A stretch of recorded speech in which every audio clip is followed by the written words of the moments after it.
Our 1 o'clock event is a rug weaving demonstration with Eric Frisino. I'm going to ask Eric in a moment to introduce himself. I do want to remind folks that we are taking questions and comments live. So you can submit a comment or a question on our website, www.hmwg.org/show. There's a button for live stream comments. Just click that button and there's a short form, very easy. You can also comment in the YouTube live chat, and I will be able to see both of those. So please don't be shy. Feel free to submit questions and comments. And Eric, could you introduce yourself? Yeah, I'm Eric Frisino. I am Tegan Frisino, who demoed yesterday on the ABL, her other half, and we run comfort cloth weaving. I do the heavier weaving of the group, and I do rugs mostly. And I'm here to show you basically what I do and answer questions and weave a little bit. Finally get some weaving done. So can you start by telling us? So shall we start? Yeah, tell us about your loom and what you've got on the loom. Yeah, so I've got a Varpa Finlandia here. It's a counter march. It's got capacity for 16 harnesses. I've got 4 on it right now, and I am weaving a 3-end block rug, and I can show you what the design of it is here. So this is an overhead view, and I'm basically just doing, it's a 3x5 rug, so it's 3 feet wide, it's 5 feet long. I'm coming to the end of it. I just have to finish this section and then one more section of black, and it will be done and ready to cut off. And I'm weaving with 12-12 sign twine, which is cotton, and it's 12 ply, and it's spun really ultra tight, and it kind of makes it so I can, get the tension super high and it won't pull apart, and I can get it kind of twangy. When I thread it 2 ends to the end, and I do 4 ends an inch threaded through an 8-inch or 8 dent reed. And on the ends, you can see this side, yeah. On the ends, these are all 2 ends, 2 ends, 2 ends, 2 ends, 2 ends.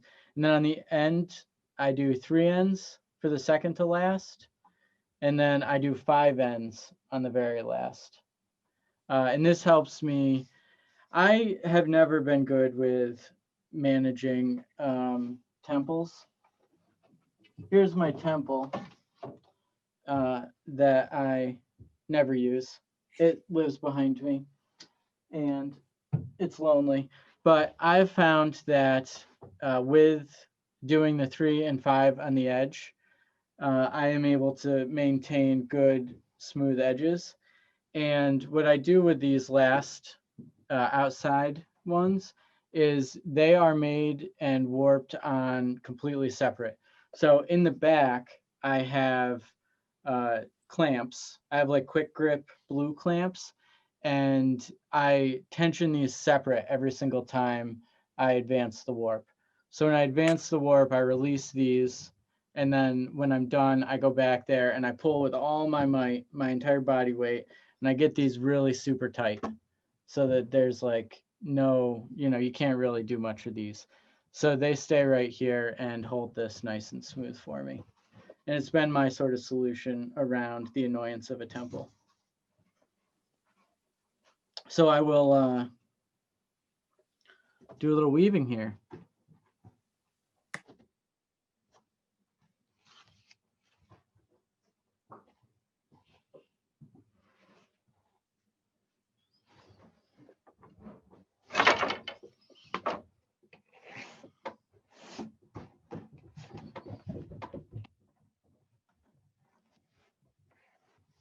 I just filled up my shuttles for today, so they're kind of tough to push through.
you can see I'm using 2 colors here. And the way that this pattern is set up, I've got on the first 2 harnesses, I've got my ground weave. And then on the back 2, on 3 and 4, I've got 3 is black and 4 is this kind of, whatever this yellow color is considered, goldenrod maybe. And so when I'm beating them, they beat over top of each other to hide the other colors. And as I go, you can see that they start off as I'm near the fell line, they are kind of farther apart, spread. And then as they get farther back, they beat in more and more and more.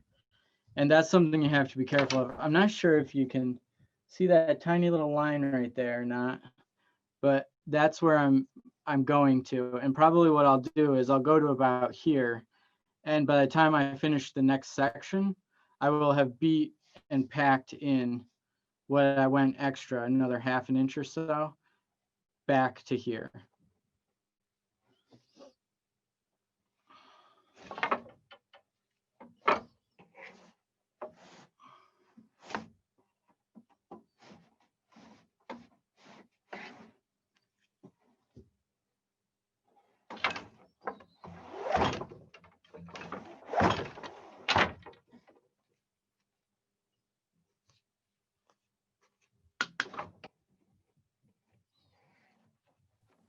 We have a viewer question, which right. is, what kind of wool are you using? Is it single? Is it double? And also, what is your EPI, the sort of functional, not actual?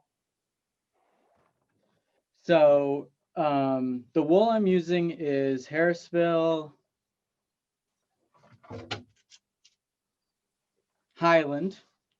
And I'm using, when I wind these boat shuttles up, I use, when I wind the boat shuttles up, I use 3 strands of the Highland for this. So you can see I use 3. And that is, so this, the way I set this project up is based on the way Harrisville sets theirs, the projects up on their shaft switching loom. And so I've got, what was the other question? EPI? EPI, yes. So I've got 4 ends an inch here, but they're doubled with this 12-12. So that gives me blocks that are ½ an inch, essentially, when I'm weaving. So I can design with a ½ an inch resolution of color. And that's basically what I do. I'm not sure if that's visible. So basically what I do is when I'm designing my rugs, I sort of work in, this one is based on a 3-inch block. So each one of these here is, well, this one's 6 inches. So I'm doing 6 inches of black, 6-inch stripe, 3 inches of black, 3-inch stripe, 3, 6, and on up. So this is kind of how I keep track as I'm going, because if I don't, I'll end up with like a 7-foot long rug, and I'll not know until I take it off, because I just don't pay attention to what I'm doing if I don't force myself to. And up top, actually, you can see this is how this is my notation for how I thread the loom. So the through the 3rd harness is the black section, and then through the 4th harness is the goldenrod section on the horizontal. So this is through the 2nd, or through the 3rd, and this is through the 4th. The other question we have is, what kind of loom are you weaving on? I'm weaving on a Varpa Finlandia, and that is actually, so if I understand the history correctly, at some point, Glamokra bought Varpa, and this loom is now called the Lisa. So you can still get this loom. Essentially what this loom is, a new version of it. This one was made in 75 and purchased by a woman somewhere in New York State and was brought over to the US. And it's been through a couple of owners, and Tegan and I purchased it, did some refurb on it, and got it updated and got all new text law for it and everything, and got it working again. And it's been cranking out rugs ever since we got it last year. Excellent. I do want to mention for any viewers who are enchanted and would like to purchase their own loom, that we have a number of weaving shops listed at www.hmwg.org/show. There's a handy link up top to the weaving shops. And we have a number of different local shops, which are dealers for different loom vendors, both in the US and Europe. Because as Eric mentioned, this is a European loom. And there's lots of great European manufacturers, so lots of options. And those weaving shop owners can really advise you on what might be the best loom for you. We have another question from a viewer, which is, what kind of structure is that it gives you two sides?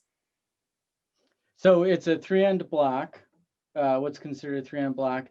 It's basically making a block. I can show you what the block looks like. So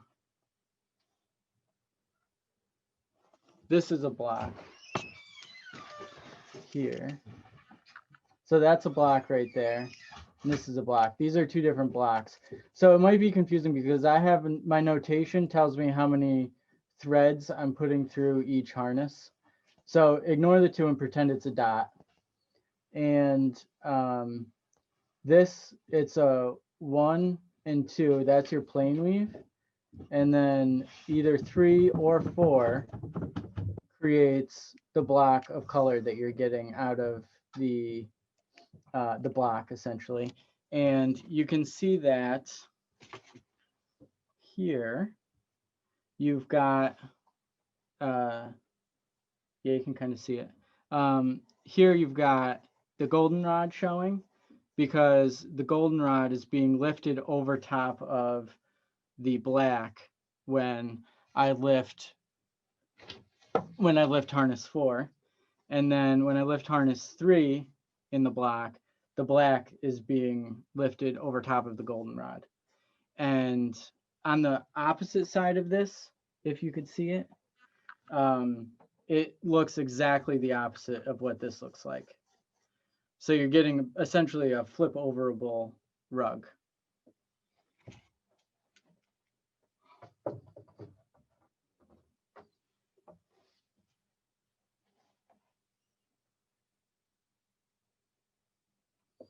And I lost track of where I was.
Oops.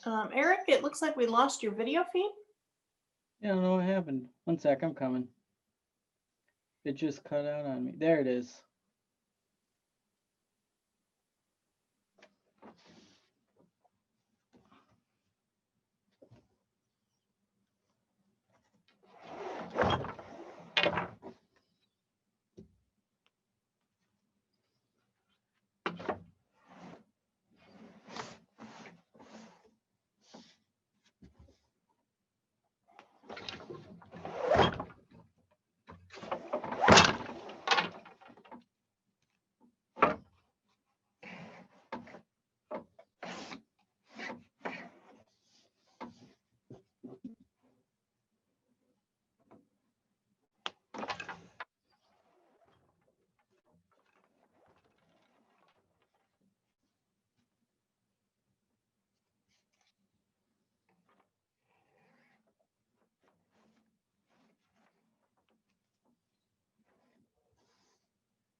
Ah, see, that's what happens.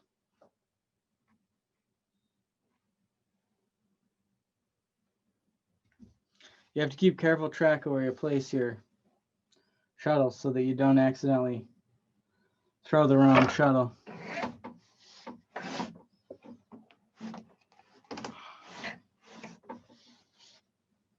Because not only is this slow to weave, it's slow to unweave as well.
At the risk of asking a question, having you lose your place, we do have another question All right, about the hit me. structure. So is it tackete? Is it summer and winter without tabby? Or is it a two-sided weave, which is not double weave? It would be a two-sided weave that's not double weave, I believe. I actually don't know a ton about the structure itself because so the way I got into weaving was I watched my wife weave for years and watched all of her mistakes. And then I was like, oh, I could do that. And I didn't want to work for the man anymore. So I started weaving. And then I started learning the things I really needed to know to make things work. So when we get like into very specific structure talk beyond things that Tegan does and I have to understand to help her execute, I don't know a ton about how this structure relates to other structures.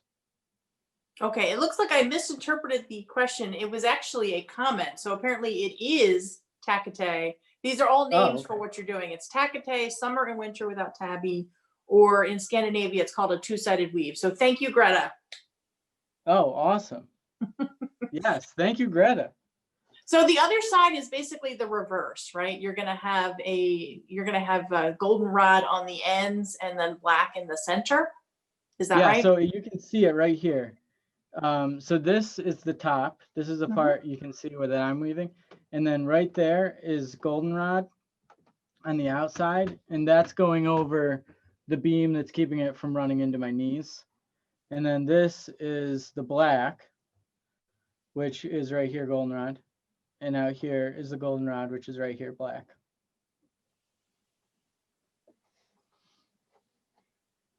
I would say that is a great structure for rugs because you get that really nice color blocking effect.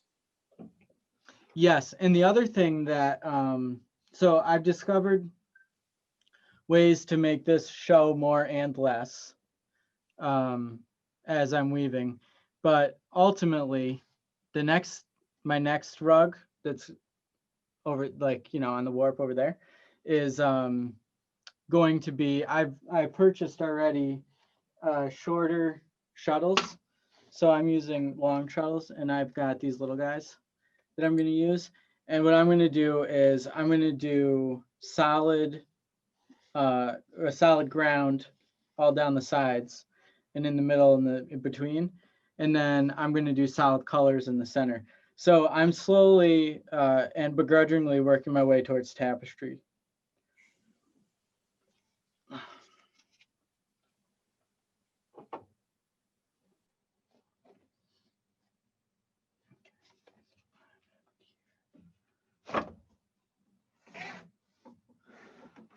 And one of the ways that I can keep track of what shuttle I'm supposed to be throwing, two ways.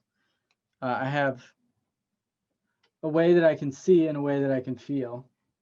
And the way that I can see is that I always keep the next shuttle that I throw close to me. So that's going to be this one. And every time I move the one closer to me that I'm throwing next. And then the way that I can feel is that if I've got my right foot on a treadle, I know I need to be throwing black. And if I've got my left foot on a treadle, I know I need to be throwing the goldenrod. And that helps me make less mistakes as I walk through the pattern.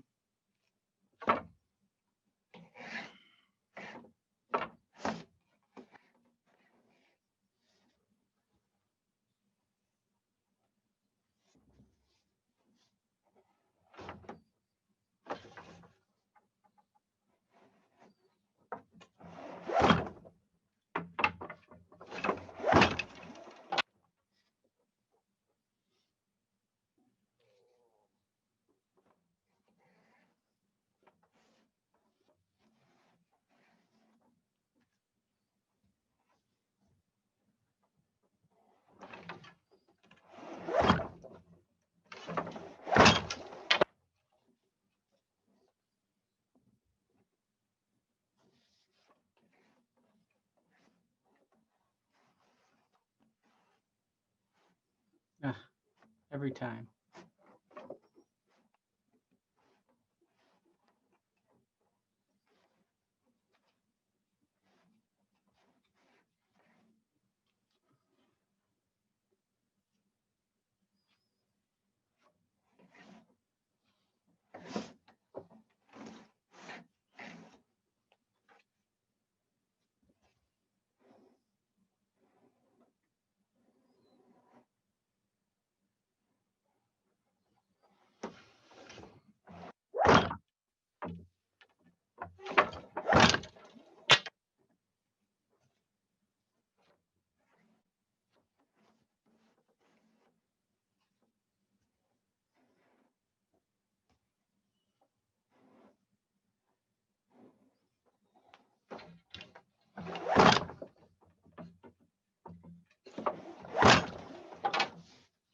I'm not sure if you can see from all the way up there, but I'm starting to get a little close to the beater. I'm starting to come out of my sweet spot because I can't get quite enough of a mountain here.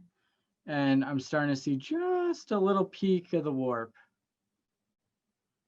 So what I'm going to do is advance it. And that is a fun process that takes a minute. So I'm going to switch the camera so you can see what I have to do. let's see. So back here,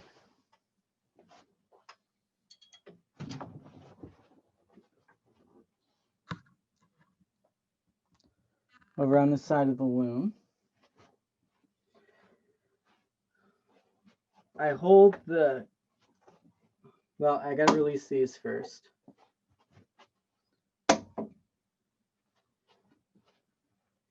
And I use my leg to hold the tension on the back beam. And then I release the back beam gear. I usually go 4 ticks in the gear.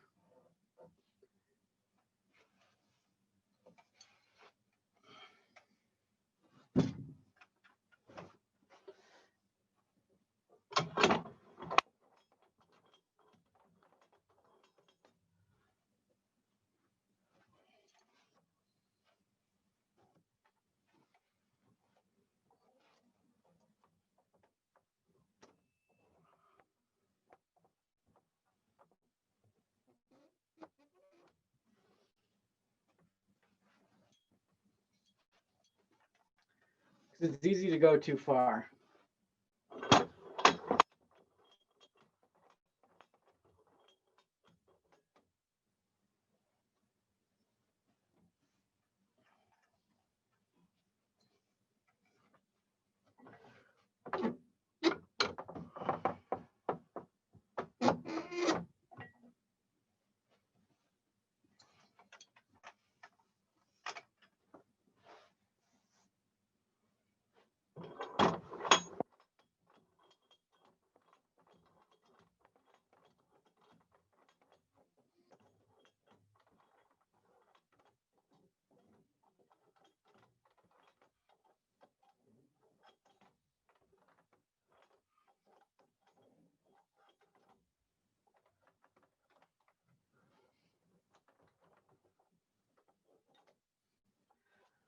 I like to get about where I think it's about as far as it can go.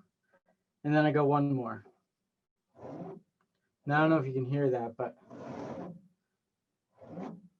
that's what I like it to sound like. And then once that's done, I come to the back. And I take this for my salvage, pull it really hard, and then crank it down.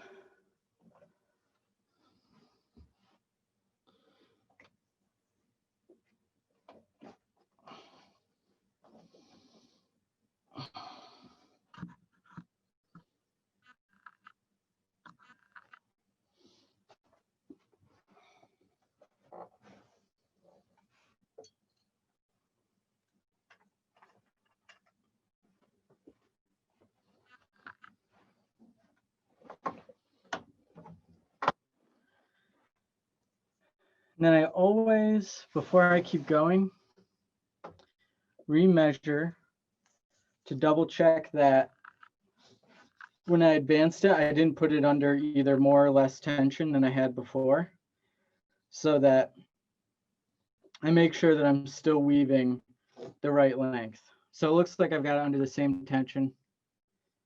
I haven't stretched it out any farther. I can keep going.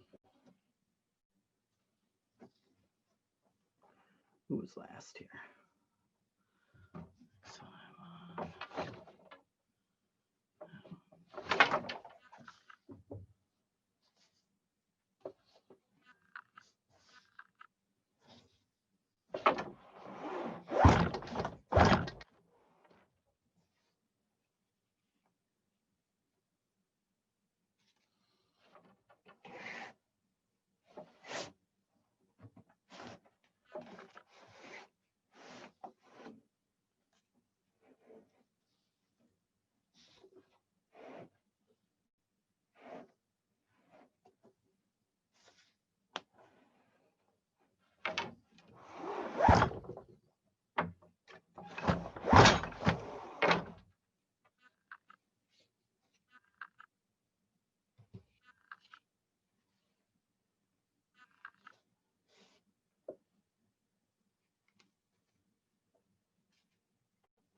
Eric, we have another viewer question, which Excellent. is, how will you finish the ends of your rug?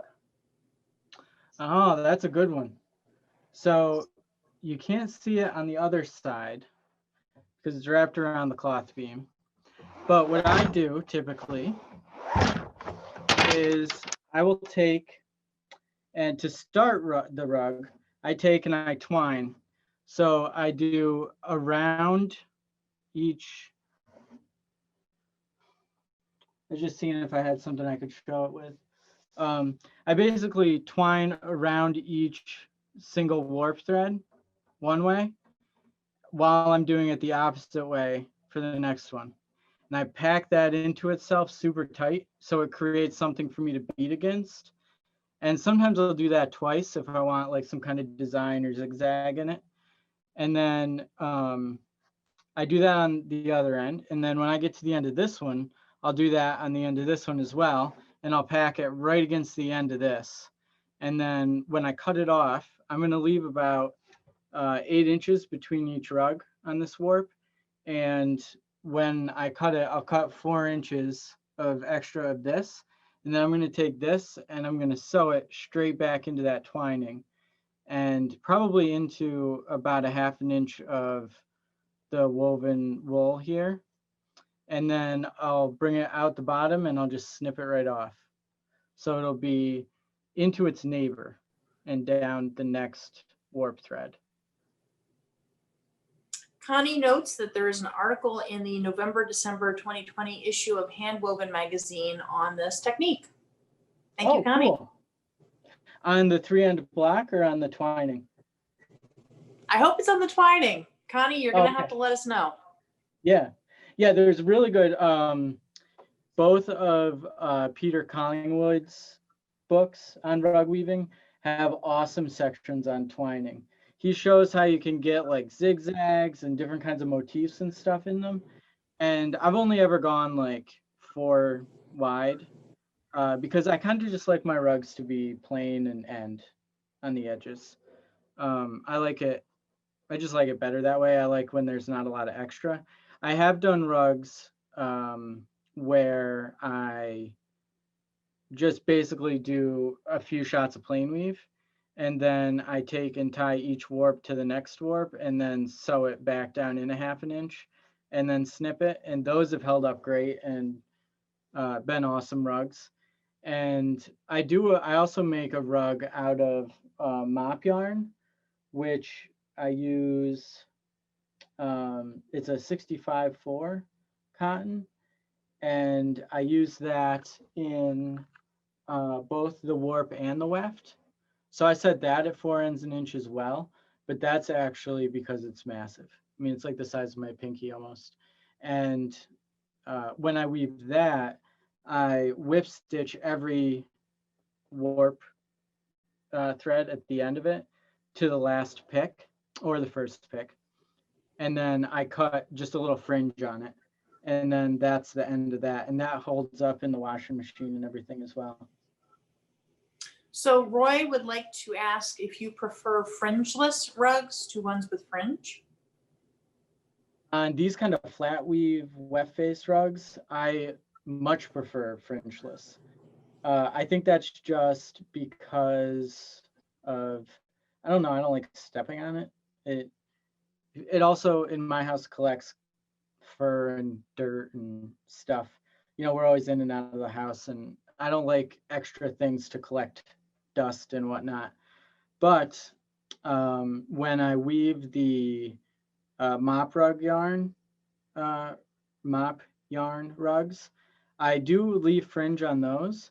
I think for those, I do it as a matter of practicality though, because those are more difficult to finish without fringe than they are with, because trying to sew that back into itself would create like a really fat, ugly kind of finish on the edge.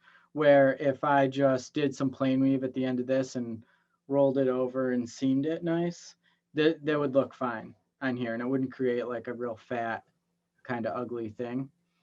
So I guess it's what suits the project. I'm going to ask a follow-up question, which is about care. So I have a cat. There certainly is cat hair in my house as well. And I vacuum, I throw things in the washing machine. So what type of care do you use and recommend for your different types of rugs?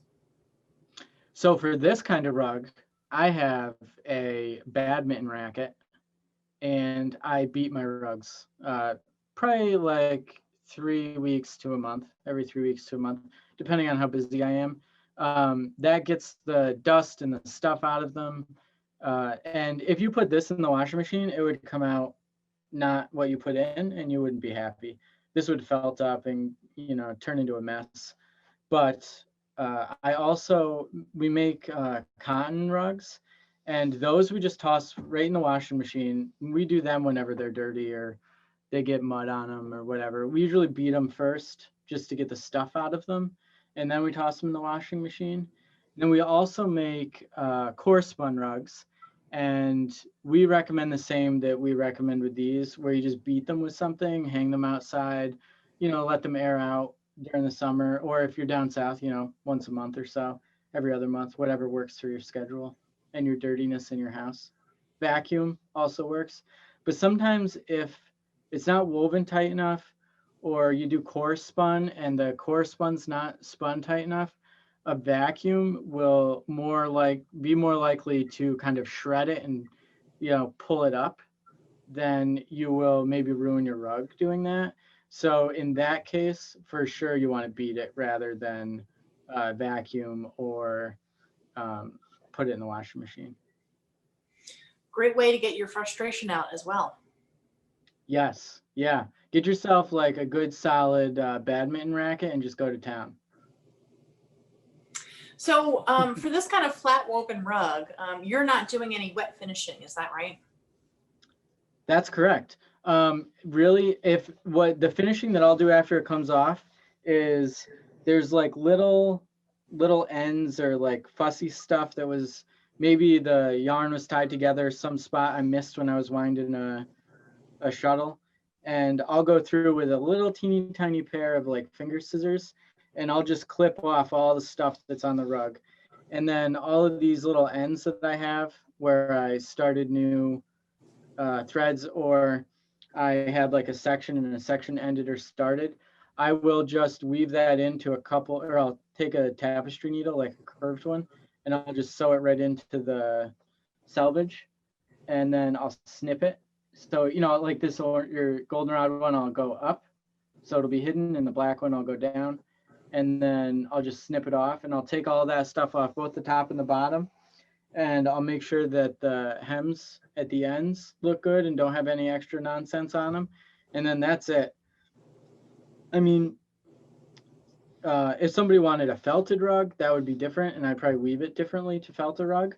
But then that would go into like a felting process, and it would start much larger than you wanted it to finish. Okay, that appears to be all the questions we have for the moment, but I will break in if there's any more. Excellent.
We have a comment and a question.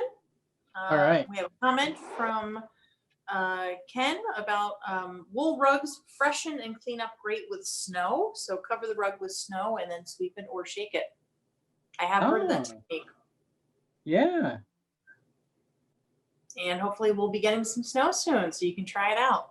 Yes, absolutely. I'm excited. And we have a question from Roy, which is, have you ever tried shaft switching, either on your loom or someone else's? So I I signed up for Harrisville's 2 years ago, I think, the Jason Collingwood class that he does, that he used to come over and teach once a year. And that was his rug class. And I was going with the hopes of scheming my way into getting downstairs and playing with their shaft switching loom. And then for a myriad of reasons, it got canceled. And what I did was I went out and I spent a whole day weaving on the shaft switching loom. And then when I returned, I promptly got on Craigslist and Facebook Marketplace and like every other place where looms are for sale. And I started looking, and my goal was to find a loom that I could do shaft switching on. And this is that loom. And now that we've moved and we've got our new studio, as soon as this warp is off, the next step for this loom is to set up shaft switching on these 4 harnesses. So as far as how much I've done 8 hours of it. And it inspired me enough to go buy a loom that I could set it up on. I've got a packet of paper over there with all the instructions on how to build it. And I've modified it a little bit so that I can get smaller blocks so that I can, I brought it down to about 3/8 so that I can get a little bit tighter, like higher resolution in my designs than Harrisville offers in their looms. I would love to buy a Harrisville loom or find one used. The new ones are prohibitively expensive for me at this point, and the used ones don't exist because everybody who buys them keeps them because they love them so much. So that's the only problem with that. So hopefully Eric, I will. I'm actually amazed to hear that there's a loom you don't have, because I have it on good authority. You have quite a fleet of looms. Yes. Yeah. I mean, we've got like 30 plus looms and growing. So this is the loom, though, that is going to be a shaft switching loom. One of these days. Hopefully by the end of next year, it'll all be built and working. Very nice. That'll be the demo next year. All right. I'm ready. If I make that kind of commitment, then I'll have to do it. So you heard it here.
We have a couple more comments from viewers. So Connie has clarified that the handwoven article is on tacketay, not the twining technique. Thank you, Connie. And Pat is pointing out an article in handwoven, which is called Making a Simple Shaft Switching Device, written by Tom Nisley, a really wonderful teacher. That's in the August 2020 issue. Oh, very cool. That's awesome. Something else that inevitably comes up when I am talking about this process is that people often wonder what I sit at. And I'm just sitting at like a bar chair that rotates. And I sit on a quite a hard stuffed pillow. And I found that, at least at this loom, because the treadles are hinged from the back and they're quite high, it gives me good leverage. And I sit at about the right distance behind the loom, so my knees don't run into the bar that basically keeps the guide bar that keeps the rug off my knees, so that I don't get it all dirty and messed up. And actually, this is the only loom that I sit at a chair like this at. And all the other looms, I mostly either sit at the standard benches that come with them. On my Maycombers, I sit at the benches, and the 10-foot loom I will just stand and work at. So I like this chair. You can see it's just a normal like bar chair. It's not counter height, but it's bar height, which is nice.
There's a good example here of kind of how it packs more behind as you go.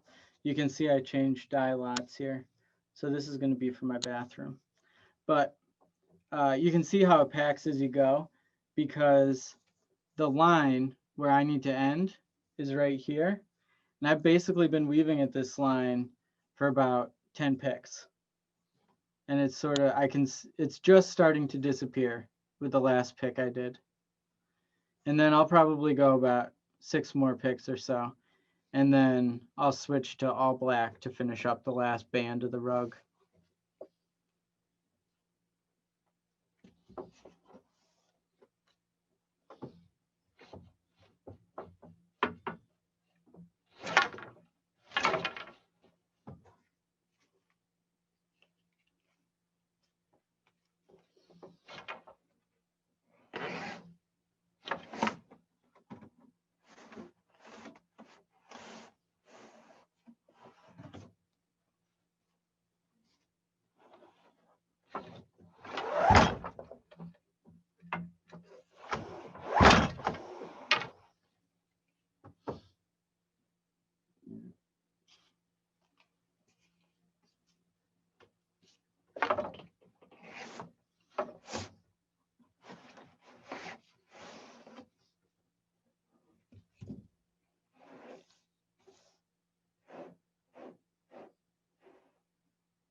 All right. That finishes the goldenrod. Oh, that is perfect timing because we're at 2 o'clock, which is time for the fashion show. I know you need to go ahead and get that set up. So I'll give us a little bit of a bridge here. Thank you, Eric. That was a great demonstration.